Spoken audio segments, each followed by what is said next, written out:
बिस्मिल्लाहिर्रहमानिर्रहीम। जवान नंद बोझ बन गई थी। मेरे शौहर की तनख्वाह भी मुख्तसर थी। मेरा ही गुजारा मुश्किल से होता था और कोई दूसरा उसकी जिम्मेदारी उठाने को तैयार नहीं था। जब पड़ोसन एक दिन घर आई और मेरी नंद का रिश्ता अपने पागल भाई के लिए मांगा, जिसकी पहले ही 3 बीवियां मर चुकी थी, मैंने उसे बहुत बातें सुनाई, लेकिन जब उसने मुझे ढेर सारे पैसे दिए तो मैं मान गई। मैंने जैसे तैसे शौहर को मनाया और उसकी शादी कर दी। लेकिन जान तब निकली जब रुखसती के वक्त शौहर ने जबरदस्ती मुझे घूंघट पहनाकर। मैं अपने खानदान में सबसे ज्यादा हसीन थी। मेरे लिए बहुत अच्छे अच्छे रिश्ते आए थे, मगर चूंकि मैं अपने वालिदैन की इकलौती औलाद थी, इसीलिए वो मेरी आदत से वाकिफ थे कि मैं तन्हाई पसंद लड़की हूँ और किसी लंबे चौड़े खानदान में गुजारा नहीं कर सकूंगी। उन्हीं दिनों में मेरे लिए फैसल का रिश्ता आ गया था। अम्मी और अब्बू को फैसल का रिश्ता पसंद आ गया था, क्योंकि उसके आगे पीछे कोई नहीं था। अम्मी मेरे पास फैसल की तस्वीर लेकर आई और बोली, बेटी, मुझे और तुम्हारे अब्बू को ये लड़का पसंद आया है। देखने में भी माकूल शक्ल का है। वालिदैन इंतकाल कर चुके हैं।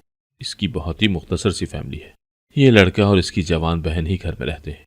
जाहिर सी बात है कि लड़की जवान है तो 1-2 साल तक उसकी शादी भी हो जाएगी। फिर तुम और तुम्हारा शौहर ही होंगे।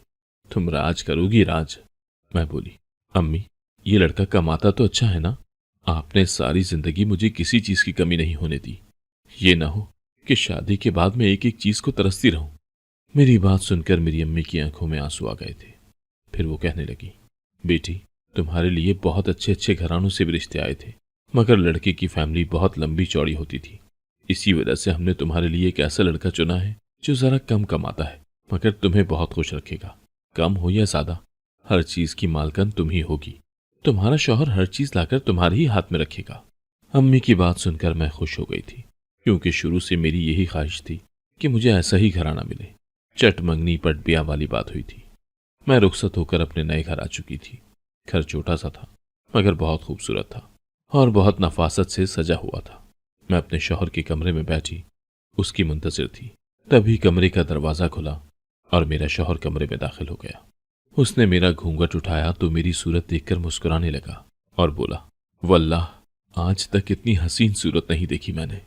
मैं अपनी तारीफ सुनकर बेइंतहा खुश हो चुकी थी, इसीलिए बोली, फैसल, इस हसीन सूरत की मुंह दिखाई कहाँ है? तब फैसल ने सर पर हाथ मारा और हंस दिया। कहने लगा, दरअसल तुम्हारी मुंह दिखाई की अंगूठी आमना के पास है, मैं अभी लेकर आता हूँ। फैसल उठकर कमरे से बाहर चले गए तो मैंने दिल ही दिल में सोचा कि मेरी नंद अब तक इतनी भी नन्ही काकी नहीं है जो अंगूठी मेरे शौहर को देना ही भूल गई थी। मैं बैठी कुर्ती रही थी। मैं अपने शौहर की मुंतजिर थी, मगर उसको गए हुए आधा घंटा गुजर चुका था। वो अभी तक कमरे में वापस नहीं आए थे। गुस्से से मेरा सर फटने वाला हो गया था। तब कहीं जाकर फैसल कमरे में आए। वो बोले, मैं माजरत चाहता हूँ, दरअसल आमना की तबीयत खराब हो रही थी, इसीलिए उसे खाना खिलाकर और दवा देकर आया हूँ। मैं चलकर बोली, अच्छा, आप नर्सिंग का काम भी कर लेते हैं क्या? मैंने तो सुना था कि आप एक प्राइवेट बैंक में जॉब करते हैं। मेरी बात सुनकर मेरे शौहर का मुंह तो उतर गया था, मगर मुस्कुराकर बोला, ये रही अंगूठी। दरअसल शादी के 1 हफ्ता पहले मैं तुम्हारे लिए अपनी पसंद की जो अंगूठी लेकर आया था, वो आमना को बिल्कुल भी अच्छी नहीं लगी थी। उसने वो अंगूठी देखकर मेरे साथ अच्छा भला झगड़ा किया था और बोली थी कि भाई, आप इतनी बेकार अंगूठी लाए हैं। इसलिए मैंने वो अंगूठी उसे दे दी कि ये तब्दील करवा कर अपनी पसंद की अंगूठी ले आना। उसने चेंज करवा दी थी, बस उसी के पास पड़ी रह गई थी। मैं तो भूल ही गया था। मैं अपने शौहर की बात सुनकर सख्त बदमजा हो गई थी। मैं मुंह बसोर कर बोली, फैसल, मेरी मुंह दिखाई की अंगूठी आपको ही खरीदनी चाहिए थी। अब क्या मैं सारी जिंदगी आपकी बहन की पसंद की हुई अंगूठी दिल से लगाकर रखूंगी? फैसल मुस्कुरा दिया और बोला, तुम फिक्र मत करो, मैं तुम्हारे लिए अपनी पसंद की भी एक अंगूठी ले आऊंगा। तब कहीं जाकर मेरा मूड ठीक हुआ था। मैं सुबह सोकर उठी तो फैसल को बेड पर ना पाकर बड़ी परेशान हो गई थी कि वो न जाने सुबह सुबह कहाँ चले गए थे। मैं फ्रेश होकर कमरे से बाहर निकली तो फैसल को बाहर से आते हुए देखा था। वो मेरी तरफ देखकर मुस्कुराने लगे। मैं बोली, आप सुबह सुबह कहाँ चले गए थे? फैसल बोला, मैं नाश्ता लेने गया था। मैं मुस्कुरा दी और बोली, आपने सुबह सुबह मेरी वजह से तकलीफ क्यों की? मैं तो घर का बना हुआ नाश्ता भी बहुत शौक से खा लेती हूँ। फैसल बोला, नहीं माम, ये तुम्हारी वजह से नहीं लाया। कल तुम्हें बताया तो था ना कि आमना बीमार पड़ी है, इसीलिए ले आया कि ये ना हो कि वो बीमारी की हालत में ही किचन में घुस जाए। मेरा हलक तक कड़वा हो गया था, मगर मैं कुछ ना बोली। फैसल ने ही नाश्ता लगाया था। आमना ने सिर्फ चाय पी थी। मुझे उस पर वैसे भी बहुत गुस्सा था। कि हमारी शादी के अगले ही दिन बीमारी का नाटक करके लेट गई है। जो तवज्जो मुझे अपने शौहर से मिलनी थी वो भी इसी कमबख्त को मिल रही थी। फैसल अपने किसी काम के सिलसिले में घर से बाहर चले गए थे, जबकि मैं अपने कमरे में जाकर लेट गई थी। मैंने अपनी अम्मी को कॉल की थी और अपनी नंद की सारी शिकायत की थी। अम्मी कहने लगी, फिक्र न करो, तुम्हारी शादी को 2 महीने गुजर जाने दो, उसके लिए तो कोई ना कोई लड़का ढूंढकर उसे तुम्हारे सर से उतार फेंकूंगी। अम्मी की बात सुनकर मैं बेइंतहा खुश हो चुकी थी। दोपहर 2 बजे के करीब फैसल घर आ गए थे। मैं अपने कमरे में बैठी हुई थी, सजी संवरी सी, मैरून रंग का कामदार सूट पहने, हाथों में कांच की चूड़ियां जो मेरी जरा सी हरकत पर खनकने लगती थी। मगर फैसल इन सब चीजों को नजरअंदाज करके बाथरूम में घुस गए थे। जब वो बाहर आए तो फ्रेश दिखाई दे रहे थे। उन्होंने आरामदेह लिबास पहन रखा था। मैं उनकी जानिब मुतवज्जा थी कि वो मुझसे कोई बात करेंगे, लेकिन वो खामोशी से बाहर निकल गए थे। मैं कमरे में बैठी चलती कुड़ती रही। फिर मैं भी अपने कमरे से बाहर निकल आई थी। फैसल अपनी बहन के कमरे की जानिब चला गया था। मैं भी उसके पीछे ही गई थी। मुझे बेइंतहा गुस्सा था और ये गुस्सा मैं किसी भी हाल में फैसल पर उतारना चाहती थी, नहीं तो मेरा दिमाग फट जाना था। मैं कमरे के दरवाजे के पास खड़ी हो गई तो फैसल अपनी बहन को डांटने लगे थे। वो बोले, जल्दी से उठो, अब मैं तुम्हारी तरफ से मजीद लापरवाही बर्दाश्त नहीं कर सकता। उठो, मैं तुम्हें डॉक्टर के पास ले चलता हूँ। आमना बोली, भाई मैंने गोली खा ली है, इससे मैं बहुत जल्द ठीक हो जाऊंगी। अस्पताल जाने की कोई जरूरत नहीं है, आप भाभी के साथ टाइम स्पेंड करें। मैं तब आगे बढ़ गई और गुस्से से बोली, आमना क्या तुम ये सब पहले से सोच कर बैठी थी कि जैसे ही भाई की शादी होगी तो बीमारी का नाटक करके बिस्तर पर लेट जाओगी? फिर मैं कदम कदम चलती हुई आमना की रूबरू जाकर खड़ी हो गई थी। मैं बोली, आमना ये देखो मेरा बनाव सिंगार, मेरी सूरत, मेरा लिबास, तुम्हें मुझ में किसी चीज की कोई कमी नजर आती है क्या? नहीं ना? लेकिन फिर भी तुम्हारे भाई को अपनी जानिब मुतवज्जा करने में नाकाम रही हूं, क्योंकि मेरे शौहर की बहन बीमार है, फिर उसे किसी और की क्या परवाह। मैं अभी और भी बहुत कुछ बोलना चाहती थी, मगर आमना रोने लगी थी, इसीलिए मैं चुप करके अपने कमरे में आ गई थी। कमरे में आकर मेरा दिल सूखे पत्ते की तरह लरस रहा था। मैंने खुद को कोसना शुरू कर दिया कि अरे पगली, शादी के पहले ही दिन ये सब करने की क्या जरूरत थी? इस तरह तो मैं अपने शौहर की नजरों में गिर जाऊंगी। मैं परेशानी की हालत में यहां वहां टहल रही थी। अभी 10 मिनट ही गुजरे थे कि फैसल कमरे में आ गया। मैं बहुत खौफजदा थी कि अब वो मेरे साथ लड़ने लगेंगे।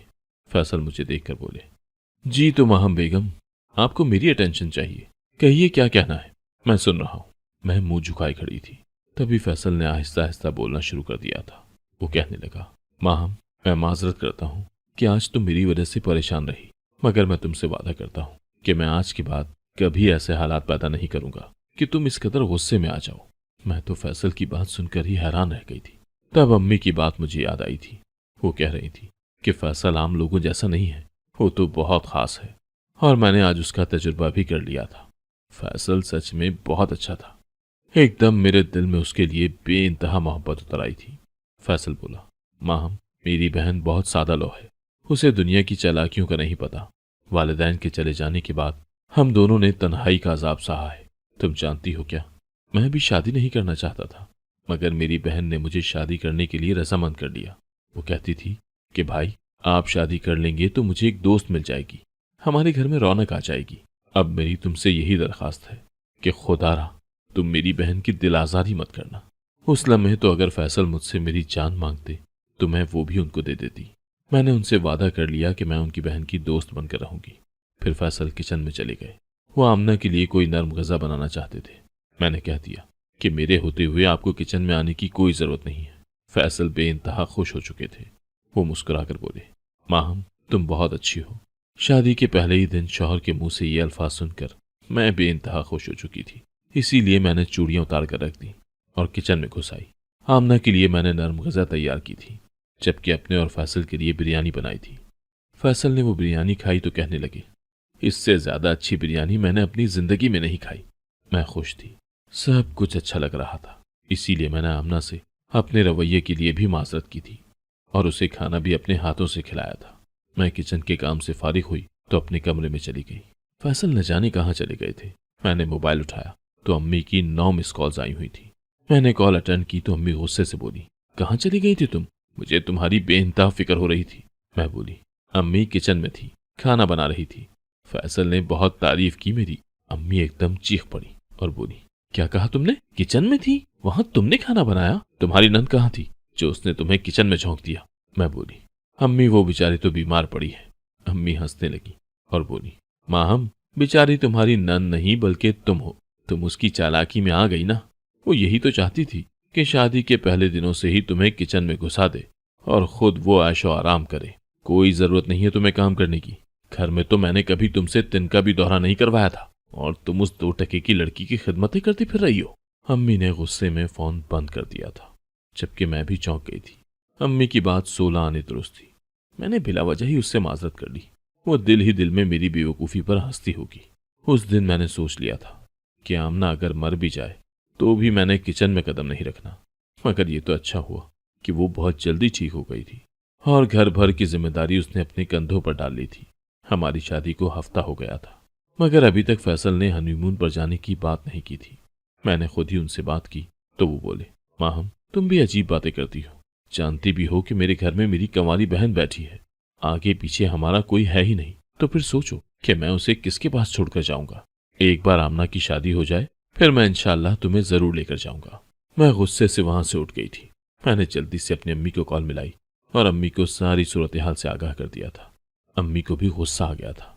वो कहने लगी, अगर मुझे इल्म होता कि तुम्हारी नन ने ही तुम्हारी सारी खुशियां तुमसे छीन लेनी है तो मैंने कभी भी यहां तुम्हारी शादी करनी ही नहीं थी। खैर, मेरे पास इस मसले का ये हल है कि तुम अपनी नंद को मेरे घर छोड़ जाओ। अम्मी की बात सुनकर मैं बेइंतहा खुश हो चुकी थी। रात में खाना खाने के बाद जब हम कमरे में आए तो मैंने फैसल से कहा, हम आमना को अम्मी के घर छोड़ जाते हैं। मेरी इस बात पर भी फैसल ने वावेला किया था। वो बोले, तुम्हारा दिमाग तो ठीक है ना? मैं कैसे अपनी बहन को यूं छोड़कर जा सकता हूं? मैं कहीं नहीं जा रहा। मेरा दिल आमना की तरफ से मजीद खराब हो गया था। मैंने मन में ठान ली थी कि इसकी शादी तो करवा कर ही रहूंगी। अम्मी ने भी अपनी कमर कस ली थी। मैंने रिश्ते वाली औरतों से भी कह दिया था कि मेरी नंद के लिए रिश्ता ढूंढें। 1-2 रिश्ते हमारे घर आए भी थे, मगर फैसल में उनमें कोई ना कोई नुक्स निकालकर रिश्ते से इनकार कर दिया था। मैं सारा दिन कुर्ती रहती थी। एक दिन हमारे घर पड़ोसन आई। वो कहने लगी, मैं अपने भाई की वजह से बहुत परेशान हूं। मैं बोली, क्यों, क्या बात है जो तुम अपने ससुराल में होकर भी अपने भाई की वजह से परेशान हो? पड़ोसन कहने लगी, मेरे भाई का जहनी तवाजुन कुछ खराब है। यूं तो वो एक अच्छा इंसान है, अपना कारोबार भी करता है, मगर कभी कभार उसको दौरे पड़ते हैं। बेचारे का मैंने 3 बार घर बसाया, मगर उसकी तीनों बीवियां भी मर गईं। अब इस भरी दुनिया में मैं ही उसका वाहिद सहारा हूं। मैं चाहती हूं कि उसकी शादी कर दूं ताकि उसकी बीवी उसकी जिम्मेदारी उठाए। वैसे माहम, तुम अपनी नंद की शादी नहीं करना चाहती क्या? मैंने लंबा सांस खींचा और बोली, करना चाहती हूँ, मगर कोई मुनासिब रिश्ता तो मिले तभी ना। मेरी पड़ोसन बोली, अच्छा तो फिर तुम यूं करो कि अपनी नंद की शादी मेरे भाई से करवा दो। मैं तो पड़ोसन की बात सुनकर हक्का बक्का रह गई थी। मैं बोली, तुम्हारा दिमाग तो ठीक है ना? ये कैसी बातें कर रही हो? इंसान को चाहिए कि वो अपनी बात को तोल कर जबान से निकाले। मेरी पड़ोसन मुस्कुरा दी और बोली, मैंने तो सुना है कि पैसे का वजन हर चीज से ज्यादा होता है। इतना कहकर उसने मेरे हाथ पर 2 लाख रुपए रख दिए और बोली, रिश्ता पक्का करवा दो और भी दूंगी। मैं शर्मदा रह गई थी। मैंने बिना कुछ सोचे समझे ये ऑफर कबूल कर ली थी। मैंने उसके पैसे उठाकर जल्दी से अलमारी में रख दिए और बोली, इस नेक काम के लिए तुम्हें मेरी मदद करना होगी। मेरे शौहर से अपने भाई की दीवानगी छुपाना होगी। मेरी पड़ोसन बोली, इस मामले से तुम बिल्कुल बेफिक्र हो जाओ। मेरे भाई को तुम्हारे शौहर ने कभी नहीं देखा, क्योंकि वो दूसरे शहर में रहता है। यहाँ इस शहर में उसके पागलपन के बारे में कोई नहीं जानता। मैं मुस्कुराती थी। पड़ोसन चली गई तो मैं बार बार अलमारी से पैसे निकाल कर गिन रही थी। मेरे अंदर तक एक सरूर उतरता जा रहा था। मैंने सोच लिया था कि इन पैसों से मैंने सबसे पहले हनीमून के लिए जाना है। मैं अपने शौहर के आने का बेसब्री से इंतजार कर रही थी। वो जैसे ही घर आए तो मैंने उनसे इस रिश्ते के मुतालिक बात की तो वो बोले, माहम तुम इस मामले से दूर रहो, मैं खुद ही अपनी बहन का किसी अच्छी जगह देखकर रिश्ता कर दूंगा। मैं रोने लगी थी। मैं बोली, आपने कभी मेरी राय को मुकद्दम नहीं जाना। मैंने पहले भी 2 रिश्ते आपके सामने रखे, मगर आपने वो भी ठुकरा दिए।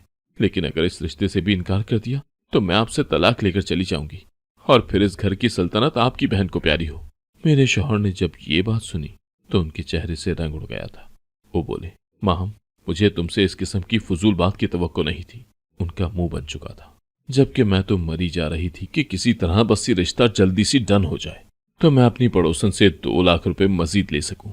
अब मैंने घर में हालत जंग का सा माहौल बना दिया था। ऐसा मैंने दानिस्ता किया था ताकि मेरे शौहर को सुकून से फैसला करना नसीब ना हो। क्योंकि फिर तो वो इस रिश्ते से इनकार ही कर देते। मैंने जानबूझकर फैसल के सामने उसकी बहन से 2-3 बार लड़ाई की और हर बार उसे मारने के लिए दौड़ पड़ती थी, मगर फैसल मुझे पकड़ लेते थे। मैंने ये सब करते हुए ये भी न सोचा कि मेरे शौहर पर इस सब का क्या असर पड़ने वाला था। मैंने सोच लिया था कि एक बार नंद की शादी हो जाए तो फैसल के सामने ही उससे माफी मांग लूंगी। घर में बहुत बुरा माहौल था। पिछले 3 दिनों से किसी ने भी ढंग से खाना नहीं खाया था। इन हालात से तंग आकर मेरी नंद ने हथियार डाल दिए थे। वो बोली, भाई आप मेरी शादी कर दें, मैं मजीद आपकी बीवी का बुरा सलूक नहीं सह सकती। मेरे शौहर ने मुझे खतरनाक निगाहों से देखा था, मगर मैं ये सब नजरअंदाज कर गई थी।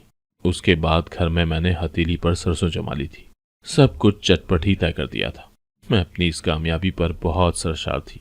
मेरी अम्मी ने सारे मामले के दौरान मेरा भरपूर साथ दिया था।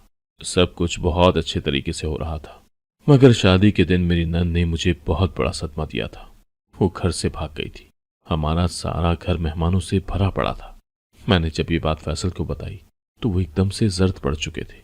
उनकी इतनी अजीब हालत हो चुकी थी कि मैं बहुत घबरा गई थी। मैं बोली, फैसल परेशान मत हो, सब ठीक हो जाएगा। फैसल रोने लगे थे। वो बोले, मेरी बहन ने मेरे मरे बाप के सर में खाक डाल दी है। अब लोग क्या कहेंगे कि जमाल की बेटी घर से भाग गई। तुम कुछ करो खुदारा। मैं परेशान होकर बोली, मैं क्या कर सकती हूँ। तब फैसल बोले, तुम घूंघट ओढ़कर बैठ जाओ और इन लोगों के साथ ही रुखसत हो जाना। थोड़ी देर बाद ही मैं तुम्हें लेने आ जाऊंगा। इस तरह हमारी इज्जत बच जाएगी। मैंने बहुत मजबूरी में ये कदम उठाने के लिए खुद को रजामंद किया था। मैं अपनी पड़ोसन के भाई के साथ रुखसत होकर चली गई थी। मेरी पड़ोसन भी इस हकीकत से नावाकिफ थी। वो मुझे अपने भाई के कमरे में बिठाकर चली गई थी। मेरी जान पर बनी हुई थी। एक एक लम्हा बड़ी मुश्किल से कट रहा था। मैं बड़ी बेसब्री से अपने शौहर के आने का इंतजार कर रही थी, मगर न जाने उन्हें आने में इतनी देर क्यों हो चुकी थी। थोड़ी देर बाद मेरी पड़ोसन का दीवाना भाई कमरे में आ चुका था। उसने कमरे में दाखिल होते ही कुंडी लगा ली थी। मेरा दिल पत्ते की तरह थर थर कांप रहा था। मैंने जल्दी से घूंघट उतार दिया था। वो दीवाना मेरी तरफ देखकर हंसने लगा था। मुझे उस समय उससे बहुत खौफ आ रहा था। मेरा कलेजा हलक में आ गया था। मैं जल्दी से उठकर खड़ी हो गई और बोली, मेरे करीब मत आना। वो हंसकर बोला, तो तुमसे शादी मैंने तुम्हारी सूरत देखने के लिए की थी क्या। वो बैठ के नजदीक आने लगा तो मेरी नजर कमरे के बाहर की जानिब खुलती हुई खिड़की पर पड़ी थी। मैं जल्दी से उसमें से कूद गई, मगर मैं ये नहीं जानती थी कि ये कमरा तो दूसरी मंजिल पर बना था। मैंने परेशानी में ये नोट ही नहीं किया था। मैं जूं ही नीचे गिरी, मुझे मेरे जिस्म से कड़क की आवाज सुनाई दी थी और फिर शदीद दर्द ने मुझे अपने हिसार में ले लिया था। मैं चीखने चिल्लाने लगी थी। तभी मुझे मेरे शौहर की शक्ल नजर आई और फिर मैं बेहोश हो गई थी। न जाने कितनी देर बाद मुझे होश आया था। मेरी अम्मी मेरे सिरहाने खड़ी रो रही थी। अम्मी ने फैसल को कॉल करके बताया कि तुम्हारी बीवी को होश आ गया है, कमरे में आ जाओ। थोड़ी देर बाद ही वो कमरे में आ गया था। वो मेरे रूबरू खड़ा था। उस लम्हे मुझे उसके चेहरे पर बहुत सफाकी नजर आई थी। वो बोला, माहम, तुम मेरी बहन को पैसों की खातिर एक पागल से ब्याहने के लिए रजामंद हो गई थी। आखिर हमने तुम्हारा बिगाड़ा ही क्या था। मुझे तुम्हें लेने के लिए आने में देर हो गई थी, क्योंकि मेरी बहन छत वाले कमरे से उतरकर मेरे सामने आ गई थी और उसने मुझे तुम्हारी एक एक बात बता दी थी। मैं बहुत गुस्से में तुम्हें लेने आया था, मगर वहां पहुंचा तो कुदरत तुम्हारे साथ इंसाफ कर चुकी थी। तुमने एक मासूम यतीम लड़की की जिंदगी जहन्नुम बनाने की कोशिश की थी ना। देखो, तुम्हारी खुद की जिंदगी जहन्नुम बन गई। तुम्हारी रीढ़ की हड्डी टूट गई है। अब तुम सारी जिंदगी के लिए हरकत करने से कासिर हो। मैं भी अब तुम्हें तलाक देकर जा रहा हूं। सोचो तुम्हारा क्या बनेगा। फैसल मुझे तलाक देकर चला गया था। मैं फूट फूट कर रोना चाह रही थी, मगर मैं ऐसा करने में भी कादिर नहीं थी। मेरी आंखों से आंसू बहते चले जा रहे थे। मेरी अम्मी से सकने लगी थी। वो बोली, माहम, तुम्हारी इस बर्बादी में मैं भी शरीक हूं। काश मैंने तुम्हारी गलत बातों को शह न दी होती। तुम्हें टोक दिया होता तो आज ये सब ना होता। मैं अस्पताल के बिस्तर पर पड़ी सिसक रही थी और अपने अमाल को याद करके खुद से नफरत कर रही थी। मेरे आगे अंधेरा ही अंधेरा था। अगर आपको आज की कहानी पसंद आई है तो वीडियो को जरूर लाइक कीजिएगा और अपने दोस्तों के साथ भी शेयर कीजिएगा। और हाँ, अगर आपने अभी तक हमारा चैनल सब्सक्राइब नहीं किया तो जरूर सब्सक्राइब करें। मिलते हैं कल एक नई और दिलचस्प कहानी के साथ। अल्लाह हाफिज।